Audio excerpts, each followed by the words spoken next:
अस्सलाम वालेकुम अजीज तलबा। आज के वीडियो लेक्चर के अंदर हम सेंट्रीपिटल फोर्स या इसी को सेंटर सीकिंग फोर्स कहते हैं उसको डिस्कस करेंगे। और लेक्चर का आगाज एक छोटी सी एक्टिविटी से करूंगा जिसके जरिए आपको सेंट्रीपिटल फोर्स समझाऊंगा।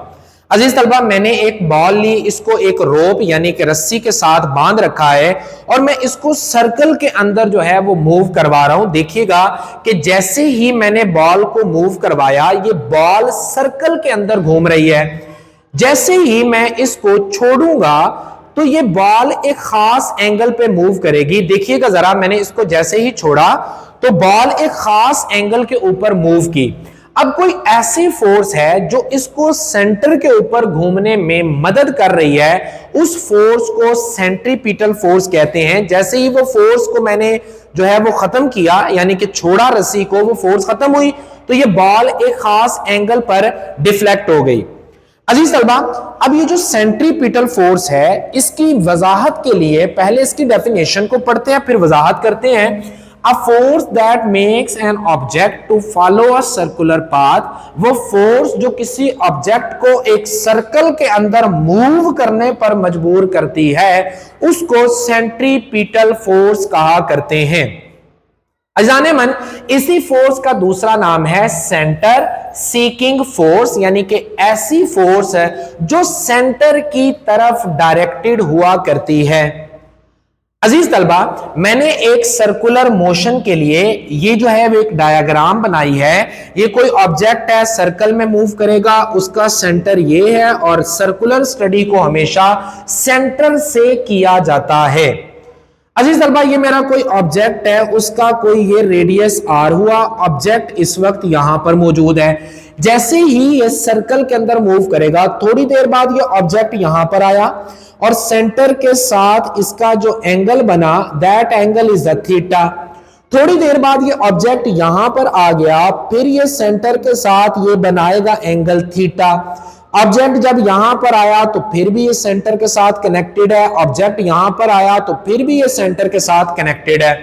लेकिन अजीज तलबा, यहां पर यह बात याद रखनी है कि जब ऑब्जेक्ट यहां पर था तो इसकी वेलोसिटी की डायरेक्शन क्या होगी वो हमें निकालनी है। इसकी जो स्पीड है वो तो यूनिफॉर्म है, लेकिन वेलोसिटी को अगर देखें तो वेलोसिटी जो है वो tangent of circle, tangent of circle ये बना तो टेंजेंट ऑफ सर्कल की डायरेक्शन में हुई। जब ऑब्जेक्ट यहां पर आया तो सर्कल का टेंजेंट जो है वो इधर को बना तो यहां पर इसकी वेलोसिटी की डायरेक्शन हुई। जब ऑब्जेक्ट यहां पर आया तो इसका जो टेंजेंट है वो कुछ यूं से बना इस डायरेक्शन में, यानी कि वेलोसिटी की डायरेक्शन ये हुई। यहां पर आएगा तो टेंजेंट ये बना, वेलोसिटी की डायरेक्शन भी यही हुई। यहां पर आया तो टेंजेंट ये बना तो डायरेक्शन ऑफ वेलोसिटी भी यही हुई। अजीज तलबा, यहां पर याद रखिएगा ये जो टेंजेंट बन रहा है ये एक्चुअल में रेडियस के साथ जो है वो 90 डिग्री बना रहा है। मैं यूं कहूंगा वेलोसिटी के दरमियान और ये जो रेडियस होगा उसके दरमियान 90 डिग्री का एंगल मौजूद है, यानी कि वेलोसिटी और ये जो रेडियस आर है ये एक दूसरे के परपेंडिकुलर हैं हमेशा। वो बेशक यहां पर आ जाए ऑब्जेक्ट, यहां पर आ जाए, यहां पर आ जाए, किसी भी तरह से देखें तो ये हमेशा वेलोसिटी रेडियस के परपेंडिकुलर हुआ करेगी। अजीज तलबा, अगर हम वेलोसिटी को देखें तो अभी वेलोसिटी की डायरेक्शन ये है, थोड़ी देर बाद डायरेक्शन ये हुई, फिर ये डायरेक्शन हुई, फिर ये डायरेक्शन, फिर ये डायरेक्शन। तो गौर करें कि ऑब्जेक्ट की जो स्पीड है वो तो यूनिफॉर्म है लेकिन वेलोसिटी की डायरेक्शन तब्दील हो रही है। मैं यूं कहूंगा कि वेलोसिटी तब्दील हो रही है और जब भी वेलोसिटी तब्दील होती है तो उस ऑब्जेक्ट का कोई ना कोई एक्सेलरेशन जरूर हुआ करता है। अजीज तलबा, ये बात हमें पता लगी न्यूटन के फर्स्ट लॉ से।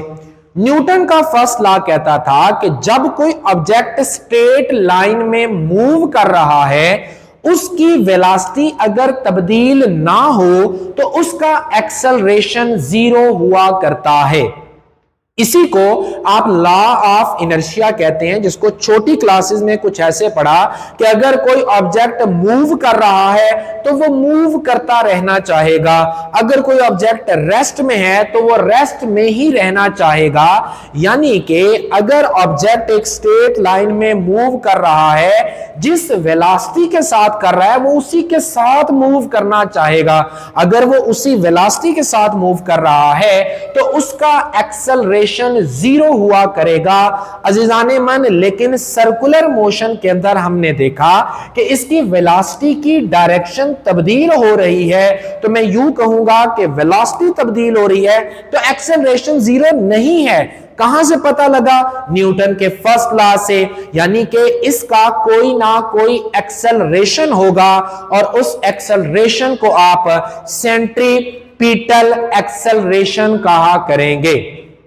आइए अजीज तलबा जरा थ्योरी को डिस्कस करते हैं। Newton's first law of motion states that acceleration of a body moving in a straight path with uniform velocity, यानी कि वेलोसिटी तब्दील नहीं हो रही, इज जीरो।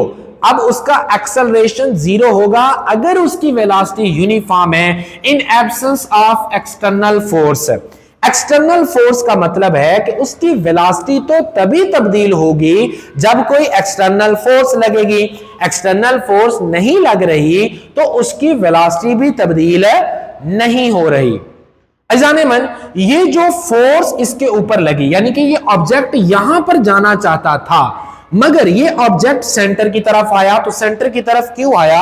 अगेन मैं वजाहत करूंगा कि ये मेरे पास बॉल है और ये रस्सी के साथ बंधी हुई है। जमीन की ग्रेविटी इस बॉल को अपनी तरफ खींच रही है, मगर ये बॉल नीचे इसलिए नहीं जा रही कि यहां पर डोरी के अंदर एक टेंशन मौजूद है।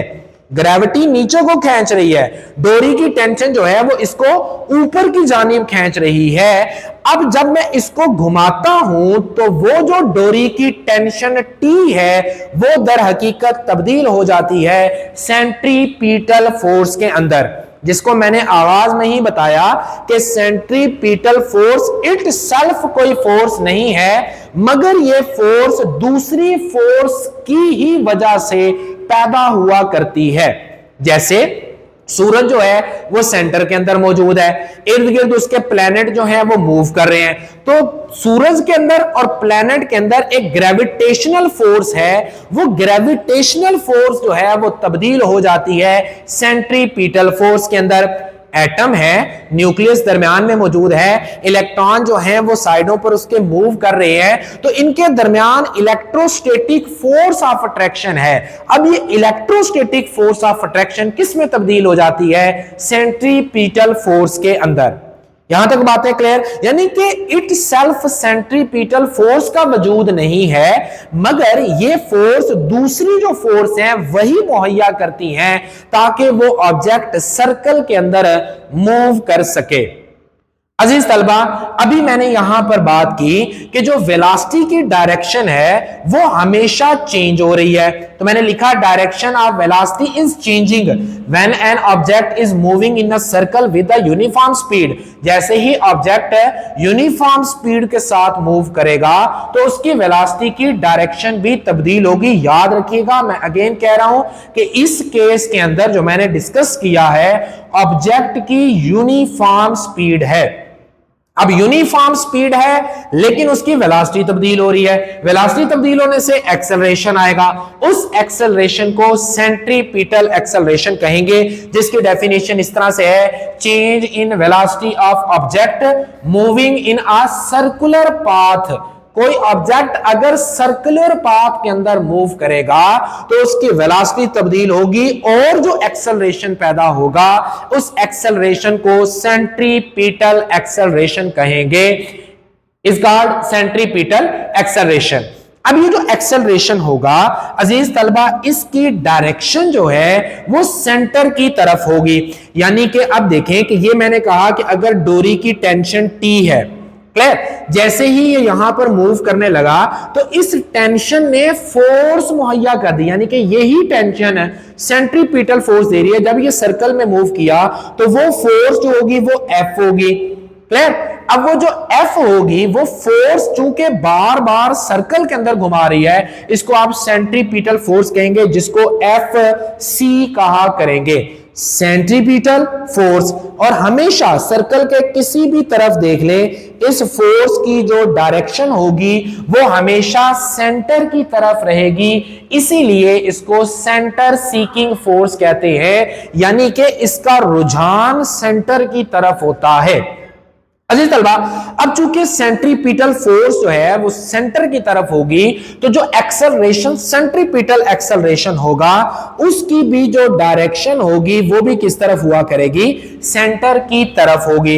वेलोसिटी की डायरेक्शन होगी कहां पर, टेंजेंट ऑफ सर्कल, यानी कि परपेंडिकुलर टू दिस फोर्स। मैं यूं कह सकता हूं कि फोर्स और एक्सेलरेशन परपेंडिकुलर है, मैं कह सकता हूं कि सॉरी वेलोसिटी और एक्सेलरेशन परपेंडिकुलर है, मैं कह सकता हूं कि वेलोसिटी और फोर्स यानी कि सेंट्रीपिटल फोर्स है वो क्या है, परपेंडिकुलर है in the case of circular motion.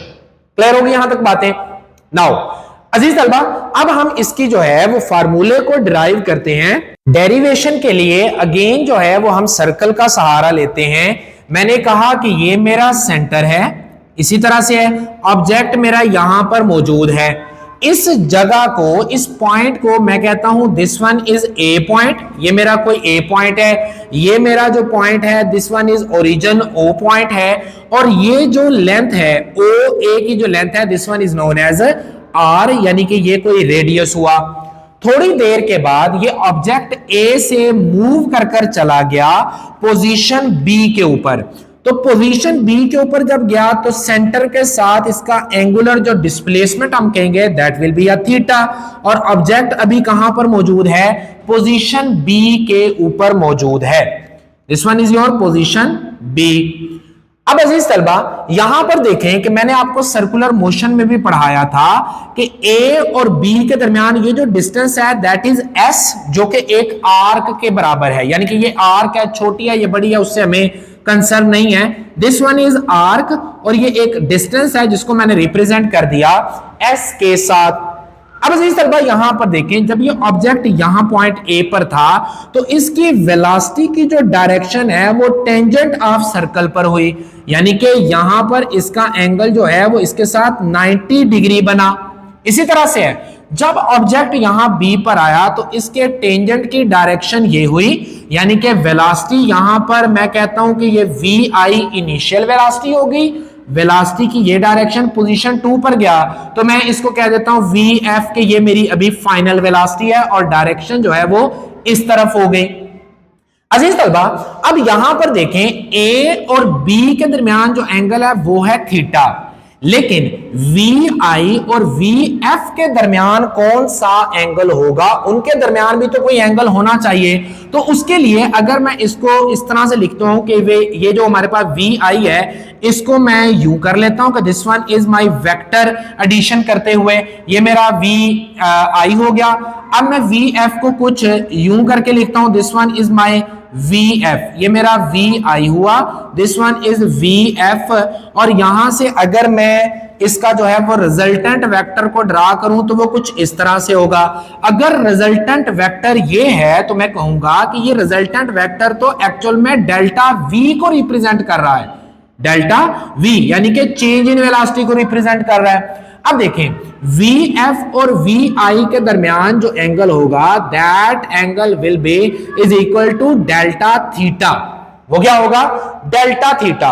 अगर आपने मैथ थोड़ी सी पढ़ी है तो आप देखेंगे कि यहां पर ये हमारे पास, अगर मैं इसको यूं करके शो करूं कि ये रिजल्टेंट वेक्टर, इसका अभी रफली यूं करके शो कर लेता हूं, तो ये मेरे पास जो है वो आइसोस्केलस ट्राइंगल बन रही है। अब आइसोस्केलस ट्राइंगल क्या होती है, ऐसी ट्राइंगल जिसकी दो साइडें बराबर हों और दो एंगल बराबर हों, उसको आप क्या कहते हैं, आइसोस्केलस ट्राइंगल। अगर मैं इसके अब जो वेलोसिटी है उसको भी लेबल करता हूं, आपको बेहतर समझ आएगी। This one is your point C, this point is your D. ये सी हो गया पॉइंट और ये पॉइंट हो गया आपके पास डी। अजीज तलबा मैंने कहा दो साइडें बराबर होंगी और जो दो एंगल हैं वो भी इसके अंदर बराबर होते हैं। अब मैंने साइडें कौन कौन सी बराबर रखी, मैंने कहा कि अगर मेरी साइड ए और बी, ए से लेकर बी तक अगर साइड मेरी बराबर है, वो इस ट्राइंगल के कैसे बराबर होगी? ए और बी बराबर होगा और सी और डी बराबर होगा। और सी और डी को मैं अगर यहां पर लिखूं, this one is my C, this one is my D, ये मेरा हुआ सी, ये मेरा हो गया डी, और इससे भी मुझे कोई लेना देना नहीं है। यानी कि ये सी और डी मेरा बराबर है, जिसको मैंने क्या मेंशन किया है? Delta we. अब देखें आइसोस्केलस ट्राइंगल में अब क्या हुआ कि ए और बी, ये जो है ना ए और बी, ये वाली जो ट्राइंगल, दिस वन, ए और बी जो है वो बराबर है किसके? सी और डी के। ए और बी को हमने रिप्रेजेंट किया किससे? एस के साथ। सी और डी को मैंने किसके साथ रिप्रेजेंट किया? डेल्टा वी के साथ। एक तो ये साइड बराबर होगी। अब देखें दूसरी साइड कौन सी बराबर है? ओ और ए, ओ और ए, जिसको रिप्रेजेंट किया मैंने आर के साथ, ऐसे ही है। अब देखें ए और सी, ए और सी, यानी कि this point is my A, ये पॉइंट मेरा क्या हो गया? ए हो गया। This one is my C point. तो ए और सी जो है वो बराबर है, ओ और ए बराबर है, यानी कि ये दो साइडें आपस में बराबर हुई। ऐसी बात है ना। तो अब देखिए मैंने ए और सी को वी आई से रिप्रेजेंट किया। चले मैं वी आई से नहीं, मैं इसको क्या लेता हूं? This one is my V. मजीद सिंपलीफाई कर लेता हूं कि इनिशियल वेलोसिटी या वी सिंपल कह लेता हूं। तो अब देखिए मैंने कहा अगेन ए और बी बराबर है किसके? सी और डी के। तो मैंने लिखा A and B is equal to C and D. A B किसके इक्वल है? एस के इक्वल, तो मैंने वहां पर एस लगा दिया। सी और डी किसके इक्वल है? डेल्टा वी के, तो मैंने लगा दिया उसकी जगह पर डेल्टा वी। इसी तरह से अजीज तलबा ओ और ए जो है वो बराबर है हमारा ए और सी के। क्लियर? यानी कि ओ और ए, इस ट्राइंगल का ओ ए बराबर है, ये जो ट्राइंगल है ना ए सी डी ए, ये वाली इसके बराबर है, ए सी के बराबर है। ओ ए मेरा है आर, तो मैंने उसकी जगह पे लगा दिया आर। ए सी जो है यानी कि दिस वन ए सी, वो है मेरा वी आई, जिसको मैंने अभी फर्जी तौर पर कर लिया वी। तो मैंने इसको कर लिया वी आई, यानी कि सिंपली मैंने कह दिया कि R is equal to V, यानी कि ओ ए बी जो ट्राइंगल है उसका जो आर यानी कि ओ ए है वो बराबर है ए सी डी ए के बराबर है। क्लियर? अजीज तलबा अगर मैंने कहा कि इस ट्राइंगल का एंगल भी दो बराबर हैं, तो उसमें से हमें कौन सा एंगल चाहिए? मुझे चाहिए थीटा, यानी कि ये जो थीटा है वो इन वेलोसिटी के दरमियान जो डेल्टा थीटा एंगल है उसके बराबर होगा। तो मैंने कहा theta is equal to delta theta, theta is equal to delta theta. अब हम लोग जानते हैं according to linear angular velocity, हमने फार्मूला पढ़ रखा है S is equal to R theta, S is equal to R theta. अब S जो है वो हमने आइसोस्केलस जो ट्राइंगल है वहां से देखा, X इक्वल टू है डेल्टा V के। S किसके इक्वल है? डेल्टा V के। तो मैं यहां पर S की जगह पर लगाता हूं delta V which is equal to R किसके इक्वल है? सिंपल V के। तो मैंने यहां पर लिखा V थीटा। सिंपल किसके है? V, R जो है वो V के इक्वल है, यानी कि R की वैल्यू की जगह पर मैं लगा दूंगा V। सर थीटा, थीटा की जगह पर मैं लगा लेता हूं डेल्टा थीटा, थीटा की जगह पर मैं क्या लगा लेता हूं? Delta theta. यहां तक बातें क्लियर? अब देखिएगा कि यहां से हम क्या करते हैं कि सिंपल डेल्टा टी के ऊपर डिवाइड करते हैं दोनों तरफ से। क्लियर? अब मैंने अगर इसको डिवाइड किया डेल्टा टी के ऊपर, इसको भी डिवाइड कर दिया डेल्टा टी के ऊपर, तो डेल्टा वी जो है वो आपका डिवाइडेड बाय टी, इसको हमने रिलेशन के अंदर पढ़ा था, this one is known as acceleration. ये हमारा किसका होगा? एक्सेलरेशन। तो ये मेरा हुआ a, clear, is equal to v delta theta by delta t, ये मेरा एंगुलर एक्सेलरेशन है। तो मैंने इसको रिप्रेजेंट कर दिया किसके साथ? ओमेगा के साथ। क्लियर? अजीज तलबा अभी हमने एक और रिलेशन पढ़ा था, हमने कहा था V is equal to R omega previous lecture के अंदर। यहां से अगर मैं ओमेगा की वैल्यू निकालूं तो बनेगा V divided by R is equal to omega, ऐसे बनेगा। ये जो ओमेगा की वैल्यू है उसको इस फार्मूला में अगर मैं पुट करूं तो बनता है a C is equal to v multiply by v divided by r. इसको मैंने कहा वी डिवाइडेड बाय आर, तो मेरे पास बना A C is equal to है वी का स्क्वायर डिवाइडेड बाय आर। तो जो एक्सेलरेशन होगा वो हमारा होगा वी का square divided by R, V का स्क्वायर डिवाइडेड बाय आर। इसका जरा स्क्रीनशॉट लें फिर इसको सॉल्व करते हैं। न्यूटन का जो सेकंड लॉ है वो हमें क्या कहता था कि F is equal to M A, यही कहा करता था। तो अगर मैं इसको एंगुलर फॉर्म के अंदर लिखूं तो मैं इसे लिखूंगा कि f C is equal to M a c, ऐसे लिखूंगा ना। अब ये जो एम ए सी है ना, ए सी की वैल्यू मैंने क्या लगानी है, v का स्क्वायर डिवाइडेड बाय आर। तो मैं लिखूंगा F C is equal to M, इसकी जगह पे लगाऊं v का स्क्वायर डिवाइडेड बाय आर, या इसको सिंपली आप कह लेंगे m v square divided by r. Clear? So this one is the final expression of centripetal force. अजीज तलबा, न्यूटन का जो थर्ड लॉ कहता था वो कहता था कि every action have a reaction but opposite in direction, यानी कि अगर सेंट्रीपिटल फोर्स जो है वो सेंटर की तरफ लग रही है, कोई ऑपोजिट डायरेक्शन में भी तो फोर्स लगेगी, उस फोर्स को आप सेंट्रीफ्यूगल फोर्स कहते हैं। मैंने अभी बताया कि सेंट्रीपिटल फोर्स जो है वो ऑब्जेक्ट को सर्कल के अंदर घूमने पर मजबूर करती है, तो फिर उसका उल्ट क्या हुआ कि सेंट्रीफ्यूगल फोर्स ऑब्जेक्ट को सर्कल से बाहर निकालने की कोशिश करती है। अजीज तलबा, इसको हम बाहर से जो है महसूस नहीं कर सकते, हाँ अगर हम सिस्टम के अंदर दाखिल होंगे तभी हम सेंट्रीफ्यूगल फोर्स को महसूस कर सकेंगे। मिसाल के तौर पर पंखा जो है, सीलिंग फैन, छत वाला पंखा, वो बंद है, आप उस पंखे के ऊपर जो है वो अपना एंड्रॉइड मोबाइल रख दें जो आपके हाथ में है, और वहां से जाके बटन को ऑन कर दें। थोड़ी देर बाद क्या होगा कि पंखा जैसे ही चलेगा, घूमेगा, तो पंखे के घूमने की वजह से आपका मोबाइल जो है वो जमीन के ऊपर आकर गिरेगा। एक तो जान छूट जाएगी, लेकिन आपको एक्सपीरियंस भी हो जाएगा कि जो सेंट्रीफ्यूगल फोर्स है एक्चुअल में उसने आपका मोबाइल है पंखे से नीचे गिरा डाला। क्लियर? तो आप सेंट्रीफ्यूगल फोर्स को सिस्टम के अंदर उतरे बगैर महसूस नहीं कर सकते, बाहर से देख के नहीं बता सकते कि सेंट्रीफ्यूगल फोर्स है एक्ट कर रही है। क्लियर? तो अजीज तलबा, इसकी डायरेक्शन डेफिनेशन क्या हुई? According to the Newton third law of motion, a ball will exert a equal force on the hand in outward direction is called a centrifugal force. अब इसका फार्मूला भी वही होगा जो सेंट्रीपिटल फोर्स का है। सेंट्रीपिटल फोर्स होता है mv square divided by r, centrifugal force भी mv square divided by r, but with the negative sign. हजरत, ये जो नेगेटिव साइन है ये बताता है कि सेंट्रीपिटल फोर्स के ऑपोजिट फोर्स जो है वो ये एक्ट कर रही है। अब चलते हैं जी इसकी एप्लीकेशन के ऊपर। तो पहली जो हमारे डेली लाइफ के अंदर एप्लीकेशन है वो है सेंट्रीफ्यूज मशीन। अब ये जो सेंट्रीफ्यूगेशन या सेंट्रीफ्यूज मशीन होती है, इसमें क्या करते हैं, आप खुदा ना खास्ता बीमार हो तो डॉक्टर ब्लड सैंपल लेता है, उसको एक ट्यूब के अंदर डालता है। वो चिपटी सी थोड़ी सी ट्यूब होती है, नीचे से चूंच बनी होती है, उसे कहते हैं एफन ड्रॉप। उस ट्यूब के अंदर आपका ब्लड डालता है और एक मशीन के अंदर रख देता है। इस मशीन की जो स्पीड होती है वो वेरी करती है, तकरीबन 1 मिनट में 1 लाख भी चक्कर लगा सकती है, इतनी तेजी के साथ घूमती है। अब होता क्या है, आपके ब्लड के अंदर जो है वो कुछ हल्के पार्टिकल भी होते हैं, लाइट वेट, कुछ हैवी पार्टिकल भी होते हैं। जो हैवी पार्टिकल होते हैं वो उस एफन ड्रॉप ट्यूब के एंड पर बैठ जाते हैं, और जो हल्के पार्टिकल होते हैं वो ऊपर सरफेक्टेंट यानी कि अपर वाली लेयर जो है उनको बनाते हैं।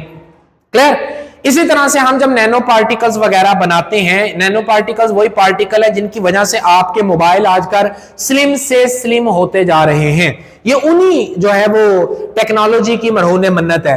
अब जब आप उसको बनाते हैं तो वो सोल्यूशन फॉर्म में जो बनते हैं, अब वो इतने छोटे होते हैं नजर भी नहीं आते, तो आपने उसको सेपरेट करना होता है सॉल्वेंट से। तो आप इस सेंट्रीफ्यूगेशन मशीन के अंदर उसे रखते हैं, 5 से 10 मिनट के लिए रखते हैं, आधा घंटा भी रखना पड़ता है, और इसको चला देते हैं। ये बड़ी रफ्तार से 1 मिनट के अंदर 1 लाख चक्कर तक लगा सकती है। तो अब इसमें जो नैनो पार्टिकल है उनका थोड़ा वेट ज्यादा होगा और वो एफन ड्रॉप के एंड पर बैठ जाएंगे, फिर हम उसको सेपरेट कर लेते हैं। अजीज तलबा, अब हमारी दूसरी जो एग्जांपल है दैट इज ड्रायर। आपने कपड़े जो हैं वो धोए, कपड़ों ने क्या किया, पानी को एब्जॉर्ब कर लिया, सेलुलोज के बने होते हैं तो पानी को अच्छा एब्जॉर्ब करेंगे। आप क्या करेंगे कि इसको ड्रायर में डालेंगे। अब ड्रायर क्या होता है, वॉशिंग मशीन की तरह ही होता है, सिर्फ उसके सेंटर के अंदर ना एक सिलेंडर घूमता है। वॉशिंग मशीन में तो अंदर वो पहिया सा फूल सा घूमता है ना, तो जो हमारा ड्रायर होता है इसके अंदर वो सिलेंडर होता है, पूरा वो पूरे का पूरा सिलेंडर घूमता है। अब उस सिलेंडर के अंदर जो है वो छोटे छोटे सुराख होते हैं, जब आप उसको तेजी से चलाते हैं वो बड़ी तेजी से घूमता है। उसकी वजह से जो पानी के कतरे सेलुलोज ने एब्जॉर्ब किए हैं वो उन सुराखों की मदद से छट करके बाहर निकल जाते हैं। जबकि कपड़ा जो है वो चूंकि सिलेंडर के इतने इतने छोटे छोटे था सुराख, उसमें से कमीज तो नहीं ना बाहर निकल आएगा, तो वो तो अंदर ही रहेगा, लेकिन उसमें जो पानी के छोटे छोटे पार्टिकल्स हैं वो क्या करेंगे, झट से बाहर निकल आएंगे। अजीज तलबा, तीसरी जो एग्जांपल है वो है हमारा क्रीम सेपरेटर। क्रीम सेपरेटर में क्या होता है कि आपने एक दरमियान में पहिया लगा होता है जिसने गोल गोल घूमना होता है, बड़ी तेजी से घूमता है। अब उसके अंदर आप दूध को ऐड कर देते हैं। अब जब दूध आप उसमें डालते हैं तो दूध में दो तरह के पार्टिकल हैं, एक हल्के लाइट वेट, एक होते हैं हैवी वेट। जो लाइट वेट पार्टिकल होंगे वो इस पहिए के साथ ही घूमना शुरू कर देंगे, लेकिन जो हैवी वेट पार्टिकल होंगे वो इसके साथ घूमना पसंद नहीं करेंगे। तो ये जो क्रीम सेपरेटर होता है, जो हैवी पार्टिकल होता है उनको निकाल के बाहर फेंकता है, यानी कि एक तरफ से उनको निकाल देता है और दूसरी तरफ से जो है वो लाइट वेट पार्टिकल्स को निकाल देता है। या आप यूं समझ लें कि ये कुछ इस तरह के प्रिंसिपल पे काम करता है, जो मुंजी कभी आप जो है ना वो छुटवाने गए हो तो आपने देखा होगा कि एक तरफ से चावल निकलते हैं, दूसरी तरफ से जो है वो भूसा निकल रहा होता है। अब वो जो भूसा है वो लाइट वेट है, चावल जो है वो हैवी वेट है। एक तरफ से चावल आ गए, एक तरफ से जो है वो भूसा निकल गया। That is also application of centrifugation. अजीज तलबा, जो क्रीम है वो हैवी पार्टिकल है, वो जो दरमियान में वो फूल घूमेगा टायर की तरह का, जो आप कह लें एक्सिस घूम रहा है, उससे दूर हो जाएंगे।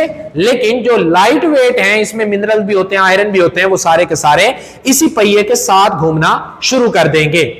तो अज़ीज़ान मन, हमारा आज का जो लेक्चर है वो अपने इख्तिताम को पहुंचता है। उम्मीद करूंगा कि आपको मेरी ये काविश पसंद आई होगी। मैं साइड पर हूं, आप इसका स्क्रीनशॉट ले लें। इंशाल्लाह मजीद लेक्चर के साथ, मजीद वीडियोस के साथ आपसे मुलाकात होगी। अपना बहुत ख्याल रखिएगा। अल्लाह हाफिज।